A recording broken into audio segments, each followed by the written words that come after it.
और गद्दी छोड़ का बार बार नारा दिया जा रहा है, तो गद्दी किसको छोड़नी है? पीएम मोदी की ओर इशारा कर रहे हैं। जो चोर है, जो चोरी किया है, लोग चोर है, बीजेपी के सारे सांसद चोर है। नहीं, जो चोर है उसको समझ में आ रहा है, और चोर को सब जनता भी समझ रही है कि चोर है कौन। दाढ़ी कौन जल्दी बनवाया, तिनका किसके दाढ़ी में था, ये जनता समझ रही है, उसको गद्दी छोड़ना पड़ेगा। वोट चोरी एक ऐसा मुद्दा है कि बिहार के ही नहीं, पूरे देश के गांव-गांव में अब लोग कह रहे हैं कि लगता है वोट तो चुराया है। यानी जो एक पीपीटी से राहुल गांधी ने शुरू किया, और असल में राहुल गांधी ने थोड़ी देर में शुरू किया ये काम।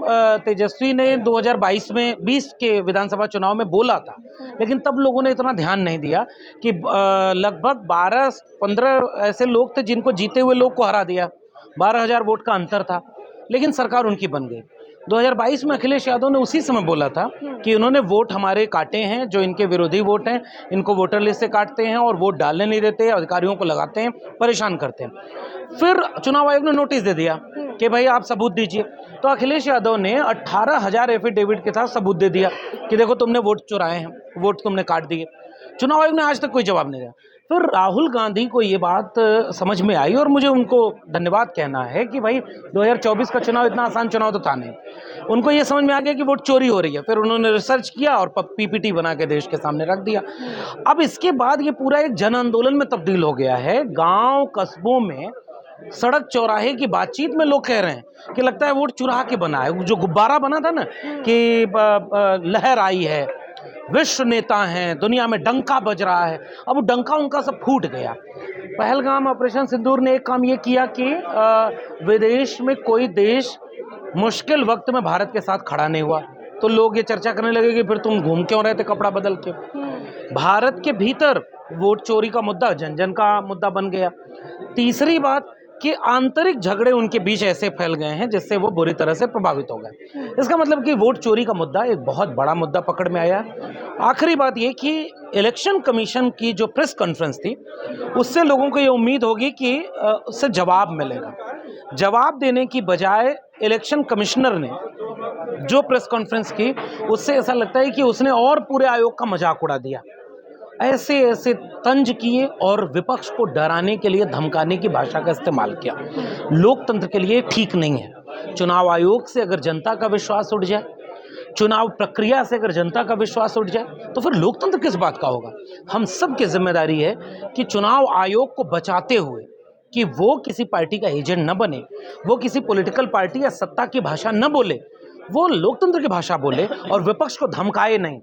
ये मुद्दा अब जन जन का मुद्दा बन गया। मुझे लगता है कि सड़क पे अभी लड़ाई लड़ी जाएगी और लंबी चलेगी। लेकिन कहा जा रहा है सीधे तौर पर चुनाव आयोग ने भी कह दिया है कि हलफनामा दीजिए वरना 1 हफ्ते के अंदर माफी मांगिए। मैं कह रहा हूं कि अखिलेश यादव हलफनामा लेके संसद पहुंच गए।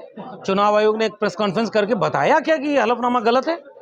या दो ही रास्ते हैं चुनाव आयुक्त के सामने, या तो माफी मांगनी होगी पूरे देश से कि तुमने झूठ बोला कि सपा ने हलफनामा नहीं दिया, या आके कहो कि हलफनामा झूठा है।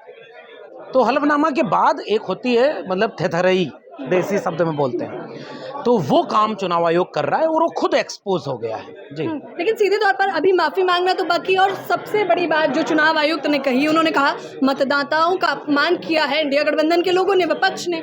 नहीं, मतदाताओं का अपमान कैसे हुआ है? मतलब मतदाताओं का अपमान तो आयोग कर रहा है। जब जैसे एक सवाल किसी ने पूछा कि 0 मकान नंबर इसलिए होता है क्योंकि उनके मकान का पता नहीं, इमोशनल बना के बताइए मकान नंबर होता ही नहीं, तो बूथ नंबर कैसे अलॉट होता है? मतलब वो व्यक्ति जिसका 0 मकान है, मकान नंबर है, वो किस बूथ पर वोट डालता है? इसका जवाब चुनाव आयोग ने दिया क्या? सीसीटीवी फुटेज से बहन बेटियों की इज्जत आबरू जाती है, ये कौन सा तर्क है? मतलब आप कल्पना करिए कि आप इस जगह कार्यक्रम बना रहे हैं और कोई कह दे कि सीसीटीवी फुटेज से तो प्राइवेसी भंग होती है। हास्यास्पद बना दिया। इसलिए चुनाव आयोग की आज जिम्मेदारी सबसे बड़ी ये है, वो माफी मांगे या सबूत के साथ बताए कि उनका जो पूरा चोरी पकड़ी गई है। अब देखो, चलो हलफनामा मांग रहे हो कि राहुल गांधी बताएं कि ये हलफनामा दे करके सबूत दें। हम ये कह रहे हैं कि इलेक्शन कमीशन राहुल गांधी की बात को गलत साबित कर दे और देश से कह दे कि देखिए जो आरोप ये चुनाव आयोग में लगा रहे हैं, जो ये वोट चोरी का, ये गलत है। चुनाव आयोग ये काम क्यों नहीं कर रहा है? क्योंकि इसको पता है कि गलत नहीं है।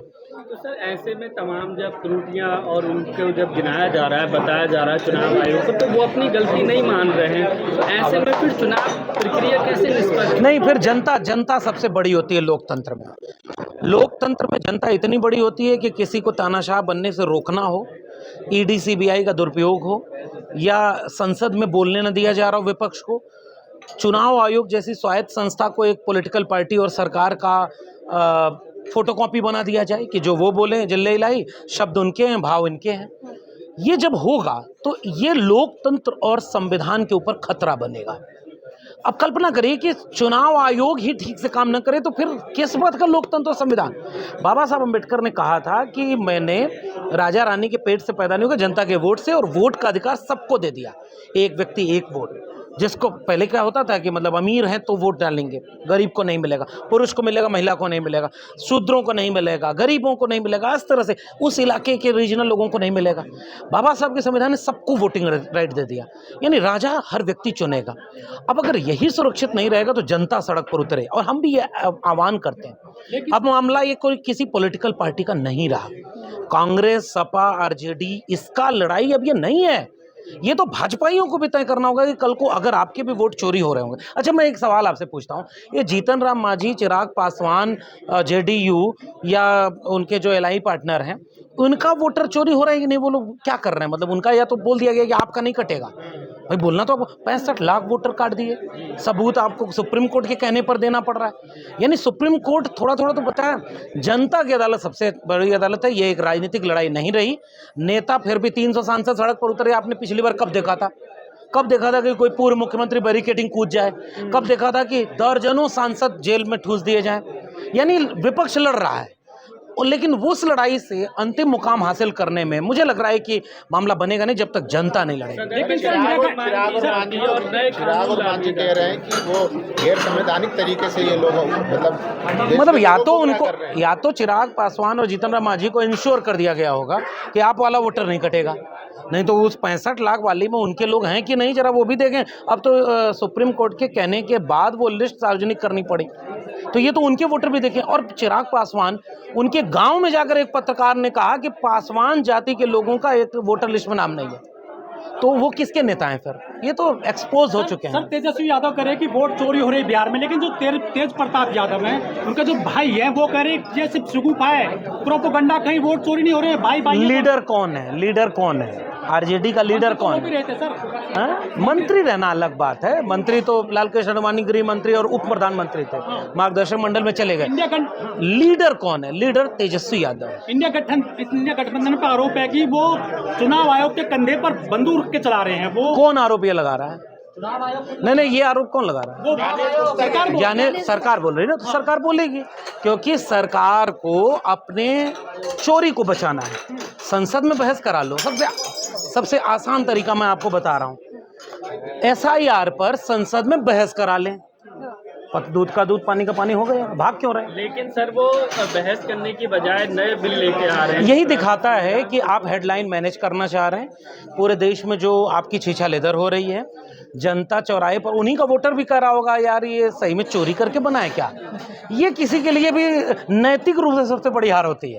वो गुब्बारा फूट गया, जो कहा जाता है लहर है, जादू है, उनके नेतृत्व का जादू है, ऐसा लग रहा है कि नहीं यार चोरी करके बना है। ये जनता बात कर रही है, और किसी नेता का सबसे बड़ी पराजय ये होती है जब जनता उसकी इमेज को ध्वस्त कर दे।